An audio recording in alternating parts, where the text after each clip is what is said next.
Hello, this is Yo Sensei. In today's tutorial, we will look at several iconic forms in contemporary architecture. We will cover what techniques are used in Rhino to create these forms. I hope you will learn the techniques and will apply these techniques to your project in original ways. That looks like this, architectural forms.3dm, and that looks like this. And this file is organized by layers. So we have a number one facets. We can create this kind of faceted pavilion type of space. Number two is blend surf. You can create this kind of like spheres blending with each other. And number three is nested layers. You can create this kind of, controlled geometry that will move through the space. And number four is subtraction, subtracting from the space to create kind of cave-like environment. And number five is twisted tower, like this. So let's get to that. So first, we would like to change this to ghosted view and hide everything but the facet layer. Activate facet layer as a current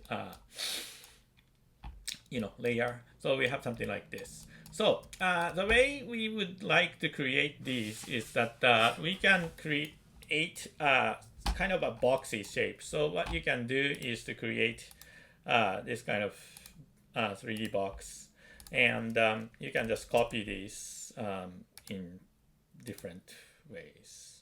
I will do it slightly differently than what I have there, but that's kind of fun.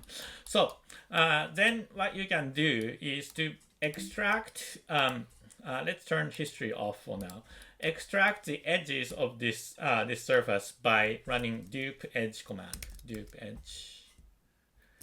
This will duplicate all the edges of these objects as lines, which is really useful. So then we can delete the surfaces. What's going to happen is that there is this edge from this box, and there is this edge from this box. So there are some duplicates. So I would like to delete the duplicates. So what you can do is type cell dupe, and that is going to find that everything that is duplicate inside of your file. So you can just delete it. Okay. So now these are four-cornered boxes. So what you can do is turn project off. It's here on Mac and it's down there on Windows. Turn off. Okay, because we want to draw lines in three-dimensional space. So you can click on these diagonal lines and then create triangles in between these spaces, except for when it opens. Okay, so now I can just keep drawing polyline between them. You can press space to repeat last command. That's going to make things go really fast. Okay, so now we have this kind of triangulated line mesh. What I can do now is select everything and type PON to turn control points on. So now we would like to move these corners. However, in this corner, there will be many control points, a lot of them. What that means is that this is a control point for this curve, this curve, this curve, this curve, this curve, and this curve. So what you need to do is to select this point from dragging from left to right to only select these points that are there, and then start moving these around. Okay, and so the goal is to change, kind of break from this kind of very boxy design and kind of like create more smooth transition from this side to this side. So you can really play with this form by selecting everything on the top view. And I don't like this corner, so you can like really play with how this form is going to go. Okay. And then you can just adjust all of these things, like, creating more angle to each piece. So we are doing kind of cool thing. So next step is to then add faces. So what you can do is run edge surf command. Edge surf. So edge surf command is going to let you create surfaces from two edges to create triangles. So you can select these two edges and then type space key to repeat last command. When you do it on edges that are shared with other surfaces, it's going to ask you for this prompt. So it's going to go slow. So I'm just gonna fast track and then go through this part quickly. So then we can save some time on the video.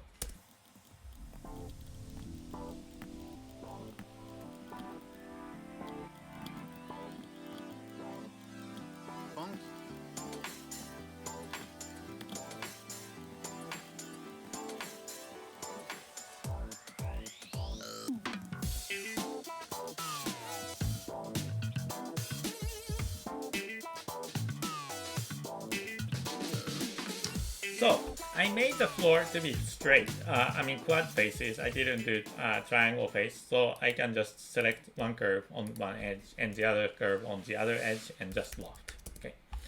So I have a form here that is quite nice. But what you should do is you should put this into rendered view and really test the form. Okay. So in this case, we have relatively nice material applied to it and have angles. So when I find this face, this is very, very flat. And I would like to really show the angles difference between different triangles. So what I can do is select everything and then type PON. And then we can start moving. I think we need to be in the ghosted mode for this to happen. So not ghosted mode, but wireframe mode, because we want to select the surface. So you can start selecting these points and then start moving them to add more angles between them. And so you can really, what's beautiful about this edge surf command instead of loft is that you can actually edit the form after the fact. So you can really go into this and then edit the form. Okay. So that would be the how to create this kind of facet pavilion. So you can have this kind of 3 entry form or 2 entry form. So you can really play with that. You can apply this into different scales too. Okay, let's go to the next layer.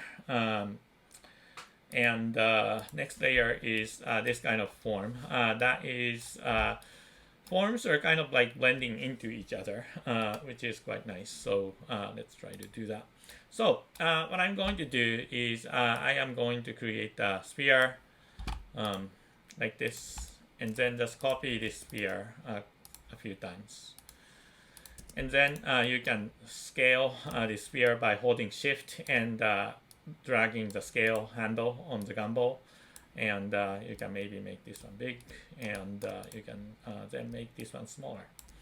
Okay, so we have something like this, and we will create blended shape between A and B and C and C and D. Okay, so what you can do then, the next step is looking at between this shape and this shape, and find a kind of parallel line that is going to go across each other from each other. Type copy and then copy this line to this edge. Okay, so between this and this, I can just draw a line that is going to be something like this maybe, and then copy this line here. So that should be good. And then draw another curve from here to here maybe, and then have it connected to this line. Okay, so now we are going to trim these ones. So select everything and type trim. Okay, and then you can click on these spheres. Sometimes it won't cut at the edge, so you need to click it a couple times to make sure that it is cutting through everything. Okay, so that's good. So that would be the first step. So the next step is to run a blend surf command. So we can run a blend surf command. Okay, and this one. So when I click on my first edge, it only clicked only 2/3 of it because there is an edge. So if that happens, Rhino is asking for select first edge right here, and then you click on it, and then next it's asking for select second edge. In this case, it's not second edge; it's a part of first edge that is missing. So what you need to do is run blend surf command, and then click on chain edges option. Okay, chain edges, and then select segment for first edge. Click on this edge. Select segment for the next segment for first edge, which is this one, and then it automatically detects first edge is closed and select the second edge, and then now it shows this kind of arrow and the points, and then when you press enter, then it will let you blend. Okay, you can play with this slider and see what it does, but I won't get into that detail for now. So now I will do blend shape, blend surf again, and then click on this edge and select on second edge. That's good. Okay, and then blend surf. In this case, I think we need to chain edges because there is a edge on this one. So chain edges. Click on this one, click on this one, and then click on this one. So, so that's a pretty nicely, connecting, organically connecting form. And this part of contour, I will cover it in Twisted Tower, so we can just come back to it. But this would be a really nice type shape that is connecting between different forms. So you can join them, and then this one becomes a closed poly surface. And then if you want to make the bottom part to be flat, you can do kind of bring it up, and then you can create a big box like this. Okay, and then Boolean difference with this surface. Oops. Then yeah, you will have the flat bottom like this. Okay, very nice. Okay, let's go to the next one. Next one is nested wires, and this one is a really cool type of geometry that you can create with Rhino, and I think the scale is a little bit big for with our scale figures. So I think it's going to become more like a this kind of sense of scale that is more familiar to the space. So we're gonna get to that. So on this one, I guess we can just start by creating four-cornered polylines by turning on endpoint for the object snapping on Windows. It's at the bottom. Then you can just create series of lines that will continue.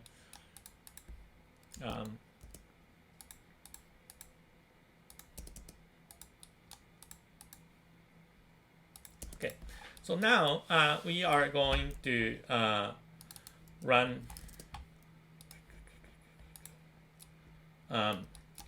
PON for control points on, and then start lifting different elements in this.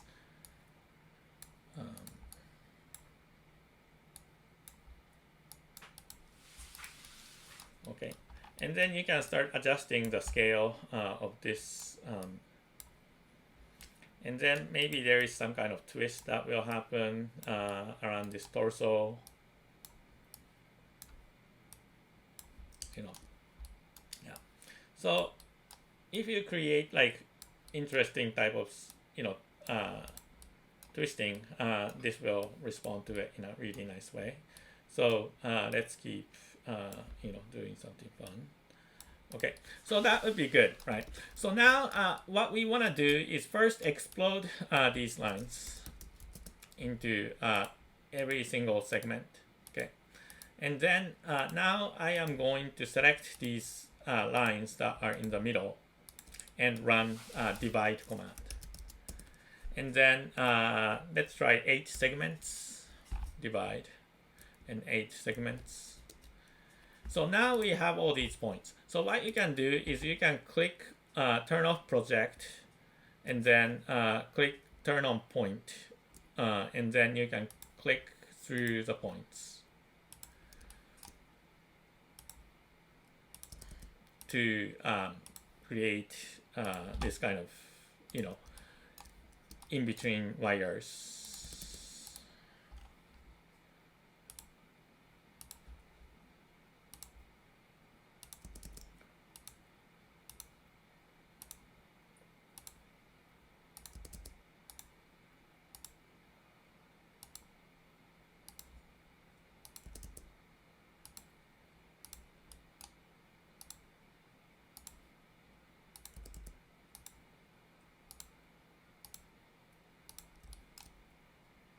Okay, now we can just join all of the lines that are on the outside by typing join, J, join, and then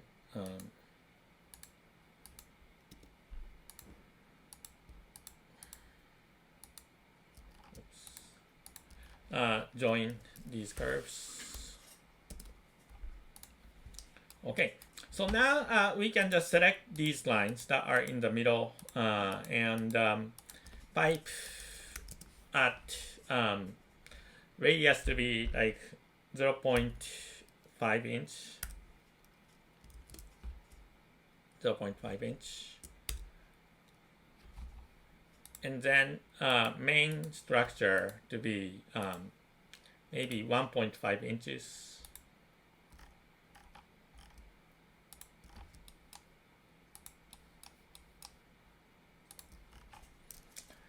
Pipe at 1.5 inch. Okay. So that's gonna create this kind of frame. So you can multiply them and then create this kind of canopy type of thing, or create different forms. Okay, so that's very nice. All right, let's get to the next one. This one is really cool. This one kind of creates this kind of like organic cave like space, you know, through the space. So that would be really cool. So to do that, you can create a 3D box that is like, you know, 40 feet by 20 feet by 20 feet. Okay, so that's kind of the box. And then we will create this kind of organic kind of cave-like object using loft tool. So go to the right view, and then I'm going to create, you know, at the bottom you want to create somewhat flat surface because there is a floor, and then you can create this kind of like very, you know, you want to create a very closed curve. Okay, and so that's going to look like this. When you actually draw this curve, you should turn on project because it can go wrong. Okay, so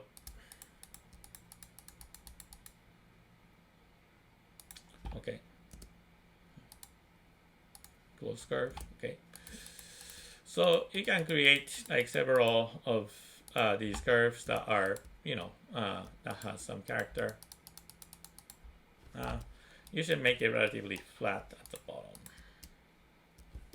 By doing that, you want to create several, you know, control points at the bottom, more to create the flatness.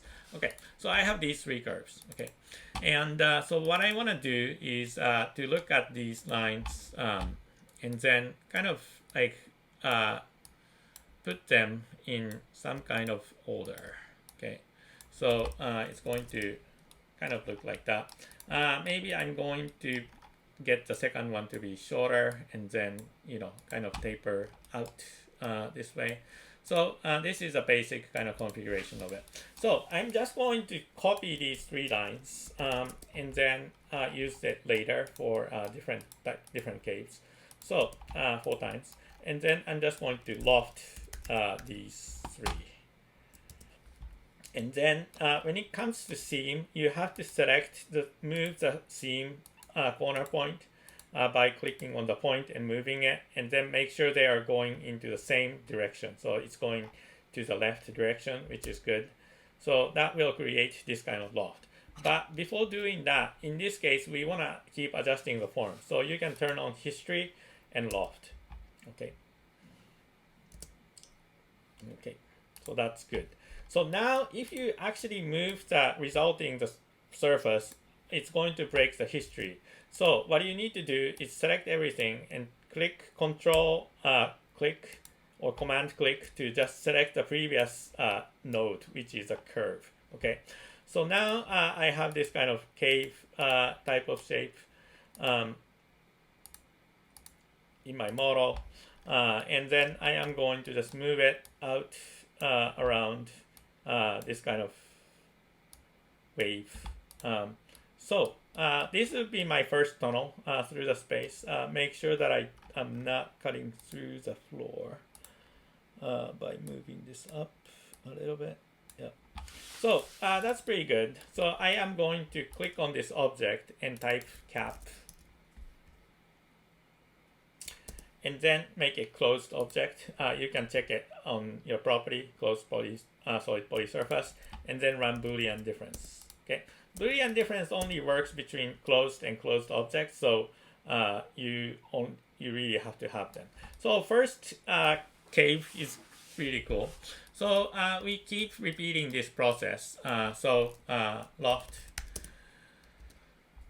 and move these lines into the space, and this time I would like to have this corner to be completely blown up, and then this will kind of move into the second level,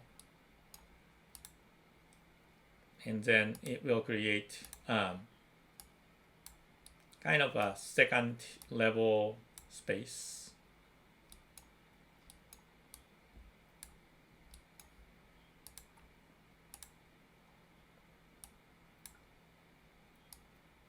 Okay, so I think that's kind of cool. So let's cap this one. Breaks history, and then Boolean difference, and then cut this one out. So yeah, it's got nice cutout. So I think when you make it, I'm just gonna stop here. But when you make it, you should try with more forms that will cut through the space. Okay, to create this kind of, you know, inside-outside color difference, you can just select one and then explode, and then just take all of the outside faces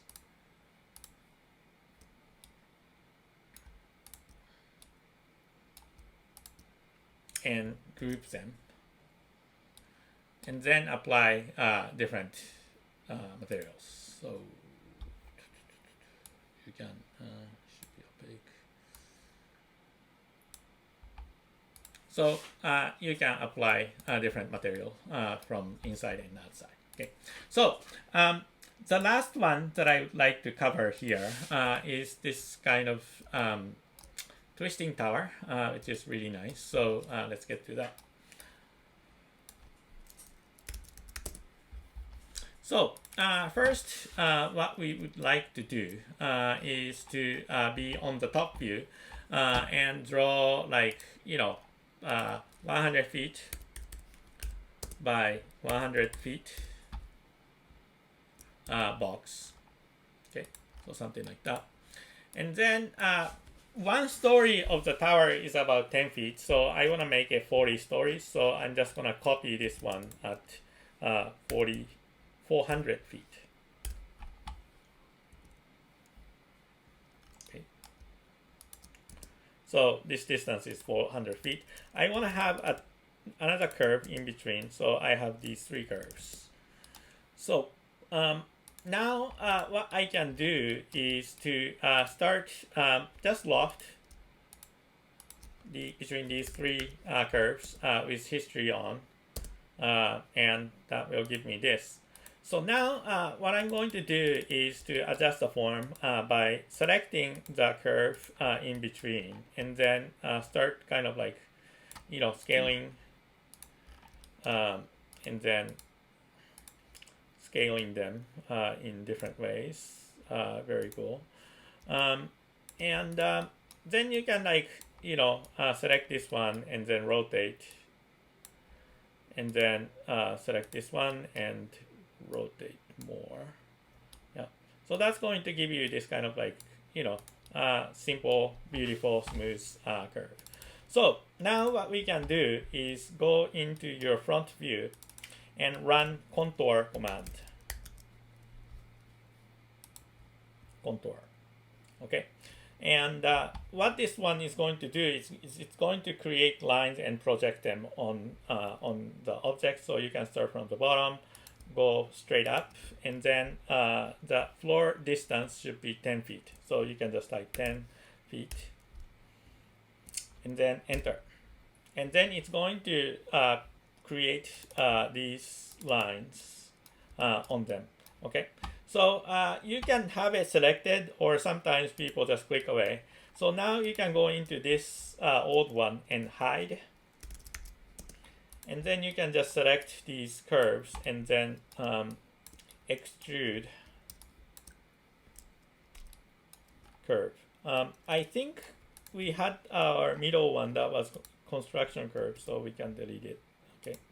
And then we can just run extrude curve command. And then the distance should be 10 feet. Okay. And then solid, boom. So that is going to create this kind of beautiful stacking tower. Okay. So you can apply this technique for the second one, the blend surf. So I can just take it and then run blend surf command on this. So apply contour and extrude. So contour, and then go from here to here, and then extrude at 10 feet. So that's going to create So this technique is applicable to different scenes. Hope you enjoyed it, and you can use this in your future project. These forms are very, very unique and has signature of world famous designers all over the place. So it is good for you to start by copying master's work, and then start applying your own original taste to it. So try not to copy exactly what it is, but use this technique to develop your own ideas. I hope to see you in the next video.